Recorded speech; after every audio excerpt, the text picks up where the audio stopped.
ان ڈراموں نے روحی بانو کی جو شخصیت تھی اور اس کے اندر جو متانت تھی چہرے پر اور ایک سنجیدگی بھی تھی اور جو ڈرامائی انداز ان کا تھا مکالمہ بولنے کا، وہ چونکہ ماہر نفسیات بھی تھی تو وہ جو اپنے سامنے ایکٹر تھا اس کو اسی حساب سے دیکھتی بھی تھی کہ وہ فیل لے آتی تھی.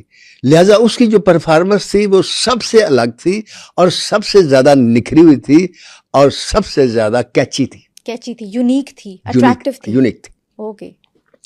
اس لیے میں اگر یہ کہوں کہ روحی بانو ایک عہد کا نام ہے تو غلط نہیں ہوگا. میں یہ بھی کہہ سکتا ہوں کہ روحی بانو ایک اکیڈمی کا نام ہے، خاص طور سے پی ٹی وی کے لیے. بڑی بات کر دی آپ نے ماشاءاللہ. تو اس شہرت نے اس کو بلندیوں کی آسمان پر پہنچایا اور خوبصورت بھی تھی اور اچھے گھرانے سے تعلق، پڑھی لکھی، سمجھدار، اور پھر سپر سٹار. فلموں میں بھی کام کیا انہوں نے، 4-5 فلموں میں بھی کام کیا اور بہترین کام کیا. اناڑی میں کام کیا، انسان میں کام کیا، فرشتہ میں کیا، ضمیر میں کیا، تیرے میرے سپنے میں کیا. اور جو سامنے آرٹسٹ تھے ان میں سدھیر جیسے آرٹسٹ بھی تھے، وحید مراد جیسے تھے، رضا میر جیسے تھے، بہت لوگ تھے. تو ہر جگہ منوایا. اس کی وجہ تھی کہ وہ لڑکی تھی ایسی کہ اچھا اس کے پاس ڈیٹس نہیں ہوتی تھیں. آپ یقین کریں کہ جو پروڈیوسر اس کو لینا چاہتے تھے اپنے ڈراموں میں، وہ کئی مہینے ویٹ کرتے تھے اس کی ڈیٹوں کا، 6 مہینے، 7 مہینے، سال. اتنی ڈیمانڈ تھی اور لوگوں کی یہ ڈیمانڈ ہوتی تھی. فیملیز آتی تھی، بڑے بڑے لوگ آتے تھے، ان کی دعوت کرتے تھے، کھانے پہ بلاتے تھے. مقصد کیا ہوتا تھا؟ اپنی فیملی کے ساتھ ان کی تصویر لگاتے تھے، کھینچتے تھے اور دیوار پر لگا دیتے تھے. اور آنے والے مہمان کے لیے یہ ان کا ایک پلس پوائنٹ ہوتا تھا کہ روحی بانو ہمارے گھر آئی تھی. فخر کا باعث ہوتا تھا کہ روحی بانو ہمارے گھر آئی تھی. اس کے ساتھ فوٹو کھنچوانا اور اس کے ساتھ انٹرویو لینا یا ان کے ساتھ باتیں کرنا، یہ ایک فخر کی بات تھی. اس کی بھی میں وجہ بتاؤں گا کہ یہ ڈیٹیل میں آپ کو کیوں بتا رہا ہوں. اور پھر انہوں نے گھر بھی بنا لیا گلبرگ میں، جیسے پوش ایریا میں انہوں نے گھر بھی بنا لیا، پیسے کمائے. پھر انہوں نے پسند کی شادی بھی کی، زبردست پسند کی شادی کی اور بچہ بھی ہو گیا. ماشاءاللہ. علی نام رکھا بچے. اچھا.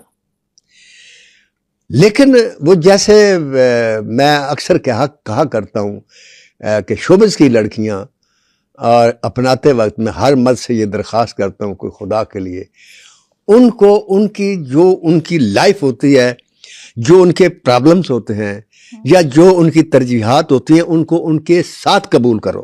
تو اس فیلڈ میں آپ کے بے شمار واقف ہوں گے، بے شمار فین ہوں گے، اور آپ کے ماحول کے اندر تو جو ہوں گے سو ہوں گے. کچھ ایسے بھی ہوں گے جو باہر سے بھی ہوں گے، آپ سے آٹوگراف لینے کے بہانے آئیں گے، آپ سے ملنے. وہ اتنی ان کی خوشی، سیلفی لے لیں گے، کچھ بھی ہوگا. آپ کی تصویریں آپ کے ساتھ بنا کر ان کے گھروں میں ہوں گی. اب کوئی آپ سے شادی کرتا ہے تو اس کو یہ باتیں ذہن میں رکھنی چاہیے نا. پہلے یہی وہ جگہ ہوتی ہے جہاں سے گڑبڑ شروع ہوتی کہ ہنسی والی پہلے جو باتیں کرتی تھی وہ آپ دیکھتے تھے، وہ آپ برداشت کر گئے، آپ نے قبول کر لیا. کیا آپ نے اس لڑکی کو اس لیے لیا، اس لیے شادی کی کہ سارے ماحول سے کٹ آف کر دیں؟ یہ کیسے ہو سکتا ہے؟ ایک لڑکی اس نے تو قربانی دیتی ہے نا کہ جس وقت وہ کسی مرد کے پاس جاتی ہے تو وہ گلیاں چھوڑ دیتی ہے جہاں وہ کھیلی، وہ چھت چھوڑ دیتی ہے جہاں وہ پیدا ہوئی، باپ کو چھوڑ دیتی ہے، ماں کو چھوڑ دیتی ہے، بھائیوں کو چھوڑ دیتی ہے، بہنوں کو چھوڑ دیتی ہے، سہیلیاں چھوڑ دیتی ہے. مرد تو کچھ نہیں نا چھوڑتا اس کے لیے، مرد تو اپنے گھر میں ہوتا ہے. بالکل. اب وہ لڑکی اس گھر میں اس شوہر سے ہر وہ پیار مانگتی ہے جو پیار وہ مس کر کے آئی ہے یا چھوڑ کے آئی ہے. اس کو باپ کا پیار بھی چاہیے، وہ شفقت بھی چاہیے جو باپ کی تھی، وہ ماں کا احساس بھی چاہیے جو ماں کرتی تھی، اس کو بہنوں کی وہ پیار اور قربانی بھی چاہیے، بھائیوں کی بھی وہ ادا چاہیے. بھائی بہن کی ہر خواہش پوری کرتے تھے. وہ کہتے ہاں میں میلے پہ جا رہا ہوں یا میں شہر جا رہا ہوں، میں کیا لاؤں؟ تو بہن جو کہتی تھی وہ لے کر آتے تھے. یہ ساری چیزیں مرد کو سوچنی چاہیے.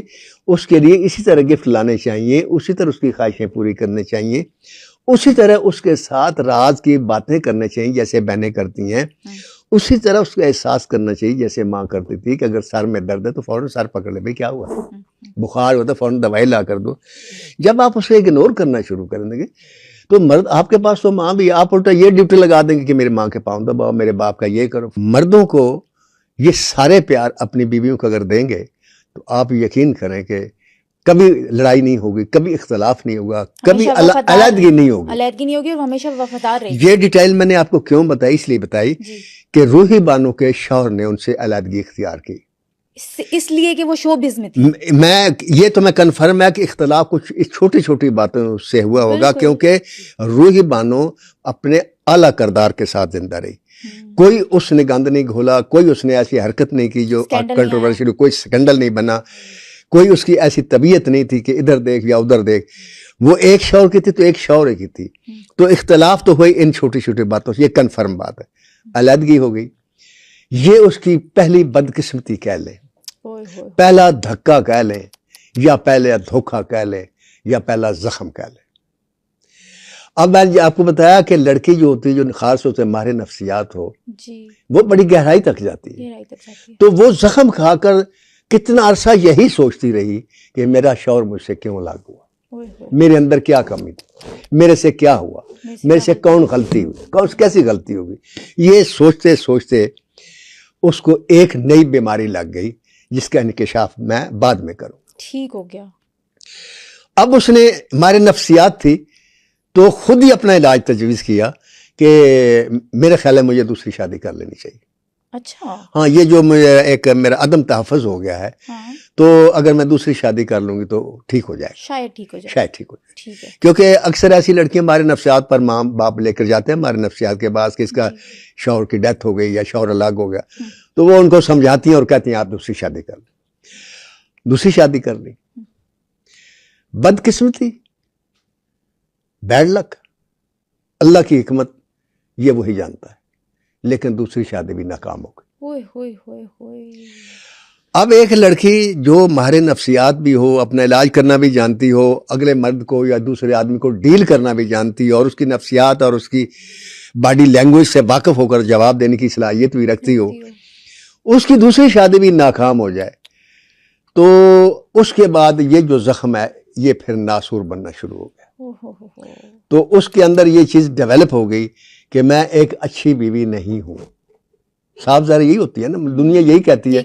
مرد کو تو قصور کوئی نہیں دیتا، کوئی بھی نہیں دیتا. وہ کہتے ہیں کہ اسی کا قصور ہوگا، حالانکہ میں اس کو نہیں جانتا، میں صرف اس کی ہسٹری سے واقف ہوں. جی. لیکن میں اپنے تجربے کی بنیاد پر کہہ سکتا ہوں، میں حلف دے سکتا ہوں کہ اس لڑکی میں کوئی کردار کے پوائنٹ آف ویو سے کوئی غلطی نہیں تھی.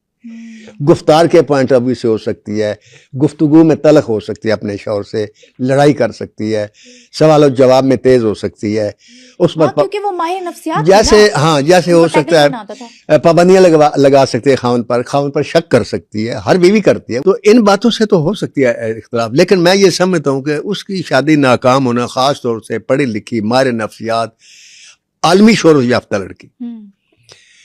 اب دیکھیں نا، جس کو ساری دنیا چاہنے والی ہو، اس کو ایک مرد چاہ کے چھوڑ دے تو اس کے لیے تو یہ موت ہے نا.